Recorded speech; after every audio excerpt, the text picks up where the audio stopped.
जय जय श्री हरि, जय जय श्री कृष्णा।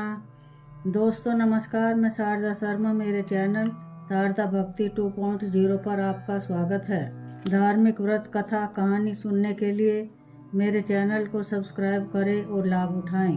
दोस्तों आज हम आपके लिए लेकर आए हैं चैत्र कृष्ण पक्ष पाप मोचनी एकादशी विधि एवं व्रत कथा। तो आइए शुरू करते हैं। पाप मोचनी एकादशी हिंदू पंचांग के अनुसार चैत्र मास के कृष्ण पक्ष में पड़ने वाली एकादशी को पाप मोचनी एकादशी कहा जाता है। कहते हैं कि पाप मोचनी एकादशी व्रत रखने से मनुष्य के सभी पाप नष्ट हो जाते हैं और अंत में मोक्ष की प्राप्ति होती है। ऐसा मनुष्य नहीं है जिससे जाने अनजाने पाप नहीं हुआ हो। पाप एक प्रकार की गलती है जिसके लिए हमें दंड भोगना ही होता है। ईश्वरीय विधान के अनुसार पाप के दंड से बचा जा सकता है अगर पाप मोचनी एकादशी का व्रत रखे। शास्त्रों में बताया गया है कि पाप मोचनी एकादशी व्रत को करने से ग्रहों का अशुभ प्रभाव दूर किया जा सकता है। इसके साथ ही चंद्रमा भी जातक को शुभ फल प्रदान करता है। कहते हैं कि इस व्रत को रखने वालों को संसार के सभी सुख प्राप्त होते हैं। पाप मोचनी एकादशी व्रत विधि। एकादशी के दिन सुबह उठकर स्नान करने के बाद घर के मंदिर में जाकर भगवान विष्णु के समक्ष एकादशी व्रत का संकल्प ले। उसके बाद पूजा करने से पहले एक वेदी तैयार करे और उस पर 7 धान, उड़द, मूंग, गेहूं, चना, जौ, चावल और बाजरा रखे। वेदी के ऊपर एक कलश भी स्थापित किया जाता है और उसमें आम या अशोक के 5 पत्ते सजा दें। वेदी पर भगवान विष्णु की मूर्ति या प्रतिमा रखे। इसके बाद भगवान को पीले फूल, मौसमी फल और तुलसी दल समर्पित करे। इसके बाद एकादशी कथा सुने और धूप दीप से विष्णु जी की आरती उतारे। रात्रि भर भजन कीर्तन करते हुए जागरण करे। अगले दिन सुबह भगवान विष्णु की फिर से पूजा कर किसी ब्राह्मण को भोजन कराकर यथाशक्ति दान दक्षिणा देकर उसे विदा करे। इसके बाद शुभ समय में व्रत खोल ले। इस व्रत में फलाहार ग्रहण किया जा सकता है। पाप मोचनी एकादशी व्रत कथा। यह पिशाच योनि को दूर करने वाली, कामना और सिद्धि को देने वाली, पापों को दूर करने वाली, शुभ फल और धर्म को देने वाली है। इस विचित्र कथा को सुनिए। प्राचीन समय में बसंत ऋतु में कुबेर का चैत्र रथ नाम का वन फूलों से सुशोभित था।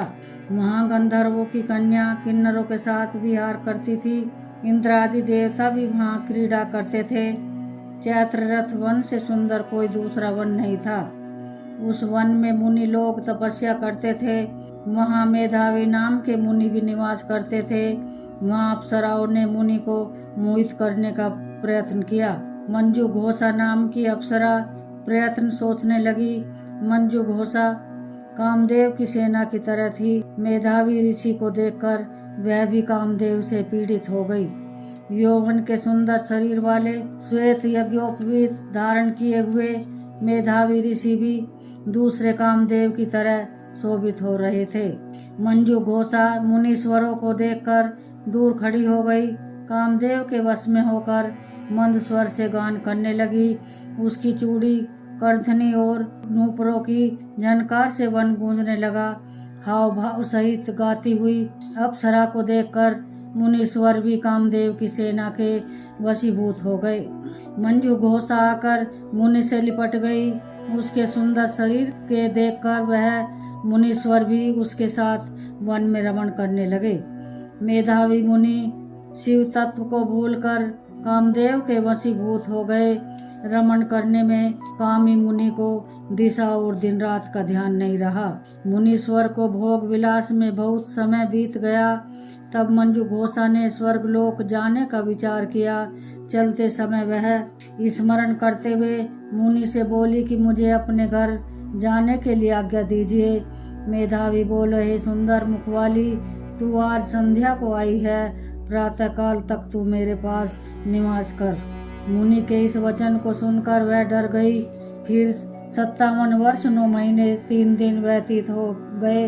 इतना समय बीतने पर अप्सरा मुनि से फिर बोली, हे ब्राह्मण, मुझको घर जाने की आज्ञा दीजिए। मेधावी बोले, अभी तो सवेरा हुआ है। मेरी बात सुन, जब तक मैं संध्या करूं तब तक तू यहाँ ठहर। मुनि के इस वचन को सुनकर वह डर गई। फिर मुस्कुराकर विस्मित होकर बोली कि हे विपेंद्र, आपकी संध्या का कितना प्रमाण है, वह समाप्त हुई कि नहीं? मेरे ऊपर कृपा करके गए हुए समय का विचार करिए। अप्सरा के इस वाक्य को सुनकर मुनि को बड़ा आश्चर्य हुआ। ब्राह्मण ने हृदय में ध्यान करके समय का अनुमान कर लिया और बोले, हे सुंदरी, तेरे साथ 57 वर्ष बीत गए। तप को बिगाड़ने वाली अप्सरा को काल के समान देखकर क्रोध से मुनि के होठ कांपने लगे और बोले कि तू पिशाचिनी हो जा। हे पापिन, तुझको धिक्कार है। मुनि के श्राप से दुग्ध सुंदर भ्रकुटी वाली अप्सरा नम्र होकर मुनि से प्रार्थना करने लगी, हे विप्र, आपके साथ मुझको बहुत से वर्ष बीत गए, इस कारण हे स्वामिन, मेरे ऊपर कृपा करिए।